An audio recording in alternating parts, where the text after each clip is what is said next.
drop a like and do share. Leave your comments and do not forget to subscribe for more videos.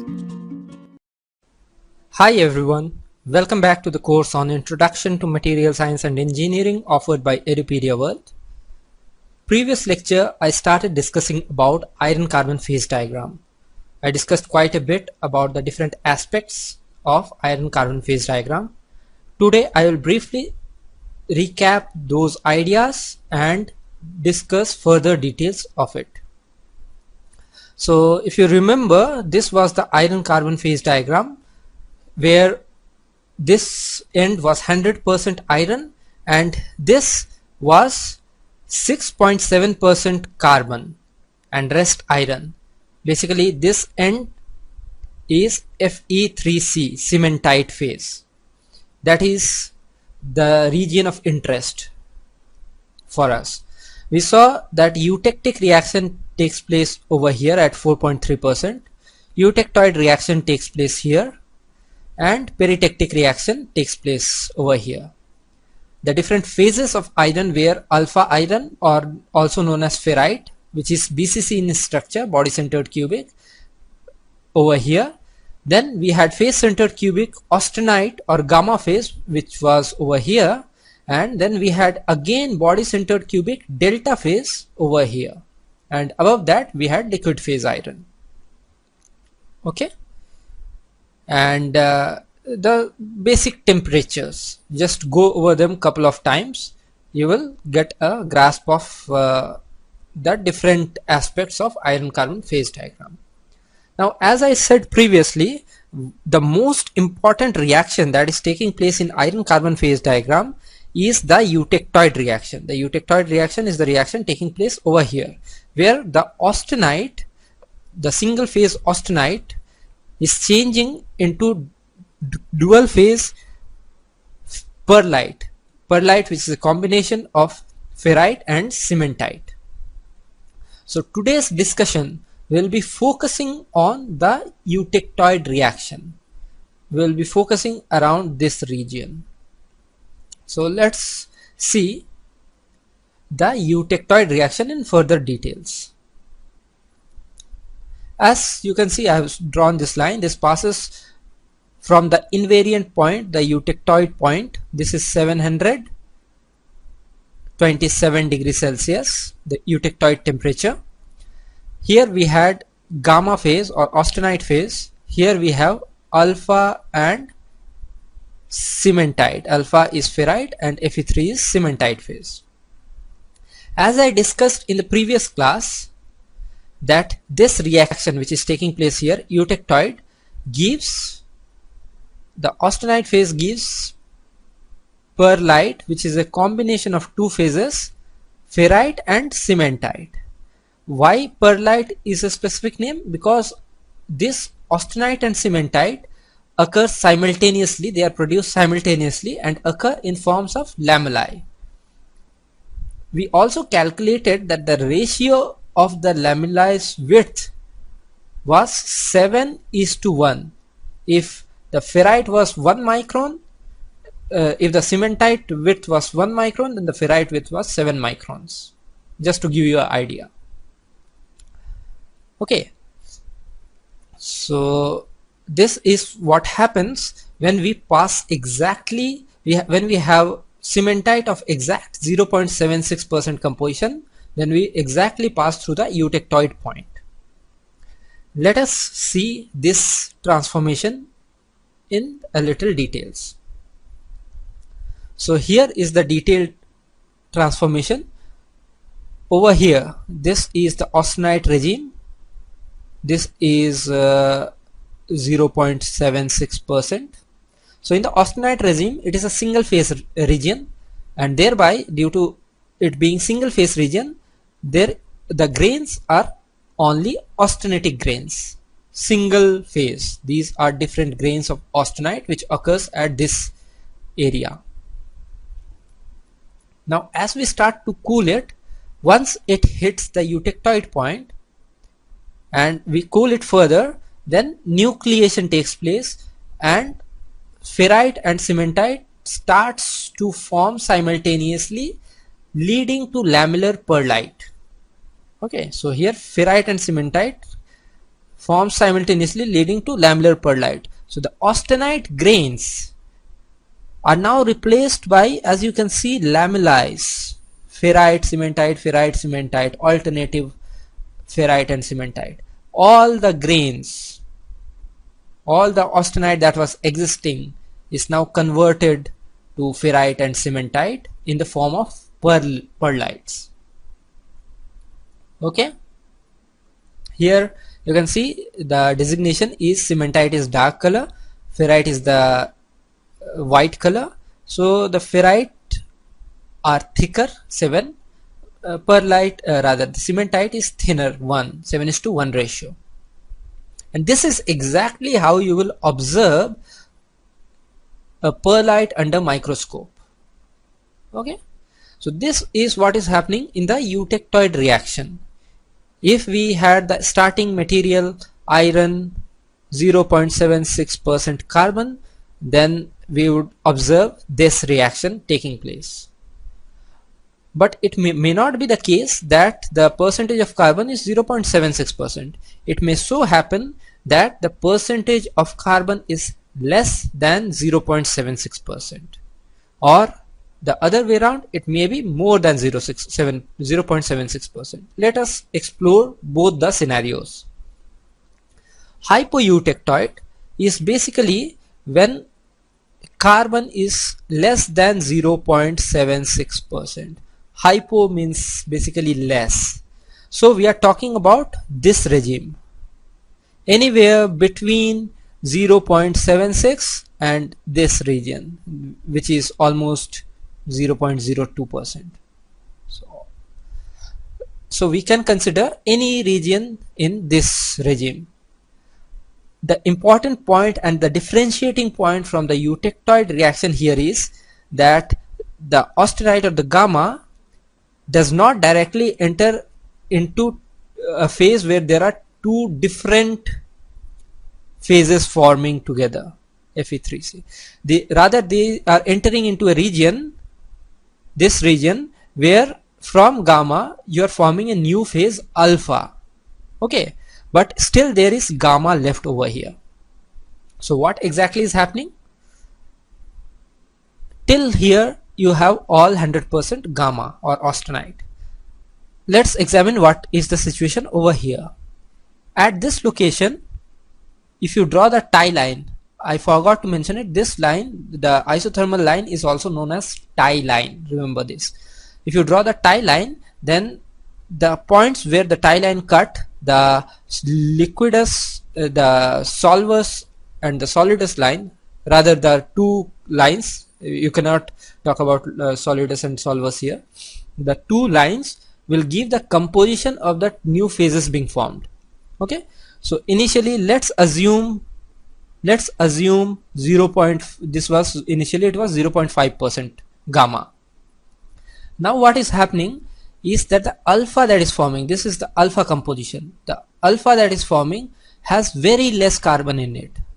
Thereby the gamma that is remaining is getting enriched in carbon, and now over here the percentage of carbon is around 0.6. On further reducing the temperature, it reaches somewhere around 0.7%. And finally, when we hit the eutectoid temperature, that is 727 degrees Celsius, the tie line which we draw over there will show us that the alpha phase which is formed has a composition which is 0.02% carbon. So the excess carbon which did not go into the alpha phase now goes into the gamma phase, and the new gamma phase that is left out now will have 0.76% carbon, which is the eutectoid composition of gamma. So now we have a eutectoid composition austenite at eutectoid temperature. And how much gamma is left basically with the eutectoid composition? The amount of gamma left would be calculated by this length upon total length, that is the fraction of gamma left. Okay, and that gamma now will transform in the form of eutectoid transformation. So that amount of gamma which is left once we hit the eutectoid temperature, will undergo eutectoid transformation.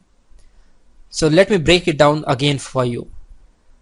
Let's say this temperature is 775 degrees Celsius, let's say. So what is happening is that, and let's assume initially we were at 900 degrees Celsius. So 900 degrees Celsius to 775 degrees Celsius, we have gamma. From 775 degrees Celsius, the gamma is 0.5% carbon. From 775 degrees Celsius to 727 degrees Celsius, at 727 degrees Celsius, what we get is gamma of 0.76% carbon and alpha of 0.02% carbon. Now this gamma is at eutectoid temperature and eutectoid composition, so it will go eutectoid transformation, this particular gamma, eutectoid transformation. And this alpha, which is formed before it hits the eutectoid temperature, this is called as pro-eutectoid alpha, pro-eutectoid alpha.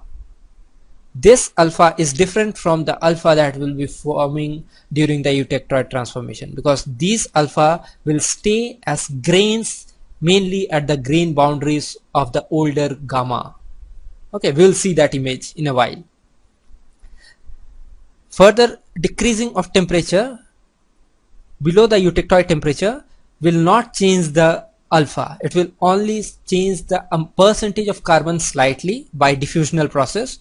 But the main change on further lowering temperature will come in this gamma. This gamma 0.76 will give rise to alpha and cementite.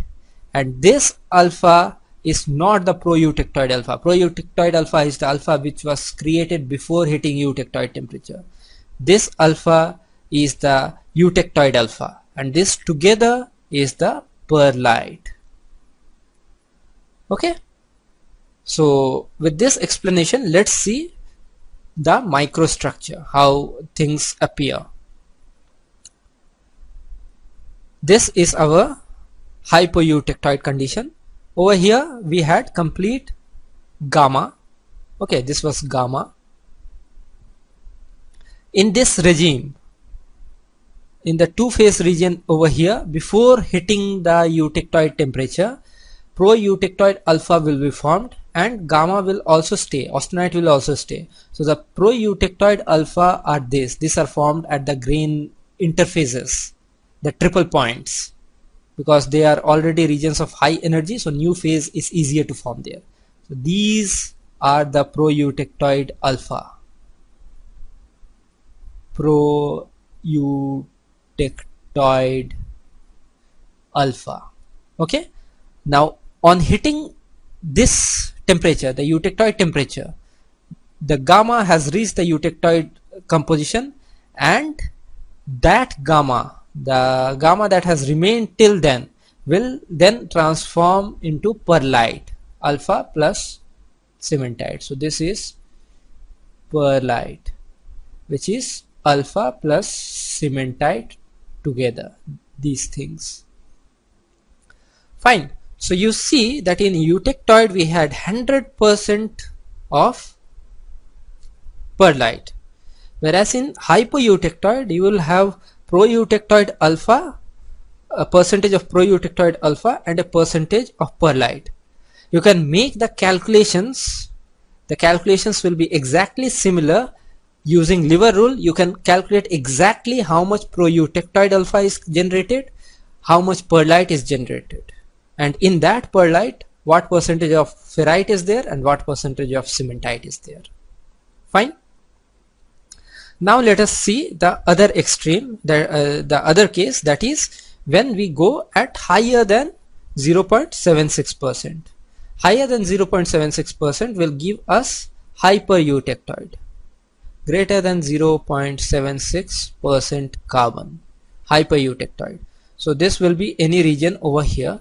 We won't go more than 2.14%, because beyond that we reach the region of eutectic transformation, thereby we'll have cast iron. This is cast iron. Most of the practical applications, the steel does not have more than 1 to 1.2%, so it reaches a saturation at around 1.2% carbon.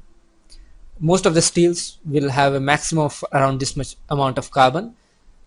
Carbon more than this makes the steel very brittle, okay, and it might not remain workable. It will become very difficult to machine, and for practical purposes it will not be very useful. Fine, this is gamma. Let's say this is 1.1%. so here 1.1% carbon gamma we have. We hit this temperature, and as soon as we hit this temperature, this region is gamma plus cementite, Fe3C. So as soon as we hit this region, over here gamma starts converting into cementite. We start forming cementite, Fe3C, okay, and the gamma that remains will start to reduce in carbon percentage. It started with 1.1% carbon, but once we reach the eutectoid temperature, the tie line which you will draw, the cementite will be 6.67% carbon, but the austenite which remains over here will be of the eutectoid composition, so it will be 0.76% gamma over here. And then again the same scenario occurs, that the gamma that remains on hitting the eutectoid temperature will have eutectoid composition, thereby that gamma will again undergo pearlitic transformation. The only difference from hypoeutectoid transformation is that instead of getting proeutectoid ferrite, which we got in hypoeutectoid transformation, here we will get proeutectoid pearlite, because pearlite is getting formed before the eutectoid reaction, not ferrite. Okay, so just to sum up the idea, we begin with austenite 1.1%. let's again say we are at let's say 850 degrees Celsius, 850 degrees Celsius. We cool it till, let's say this is 825 degrees Celsius. At 825 degrees Celsius, from 825 to 727 degrees Celsius, we start forming, in addition to gamma, we start forming cementite, Fe3C. And at 727 degrees Celsius, the cementite, the gamma which we have, the austenite which we have, gamma becomes 0.76% carbon. And further lowering of temperature leads to pearlite formation, that is alpha plus Fe3C. Okay, the concept is very parallel to what happened in hypoeutectoid, and this is proeutectoid cementite. Okay, now let us see in the graph, in the microstructure rather. We take this composition 1.2%, over here they have taken. So with 1.2%, the initially we have 100% austenite. As soon as we hit this line and we keep cooling this region, we keep forming cementite. The cementite forms in the triple points or the grain boundaries. So these are the proeutectoid cementite. Proeutectoid cementite is formed. Once we hit this region, the gamma that is remaining is 0.76, that is eutectoid gamma, eutectoid austenite, eutectoid composition, and then that converts to pearlite, which is ferrite and cementite. Okay, so just to recap, This was eutectoid composition. All the austenite gets converted to perlite at one single temperature. This was hypoeutectoid, where austenite gets initially converted partially to proeutectoid ferrite, and the remaining austenite becomes eutectoid composition and gives perlite. Hypereutectoid, the austenite initially gives proeutectoid cementite. The remaining austenite at eutectoid temperature becomes of eutectoid composition, thereby giving perlite. The point you can note is that in different phase diagrams that will be presented for the iron carbon, there might be slight changes in temperature. Here, as you can see, it is written 723 degrees Celsius, whereas initially in this phase diagram we saw 727 degrees Celsius.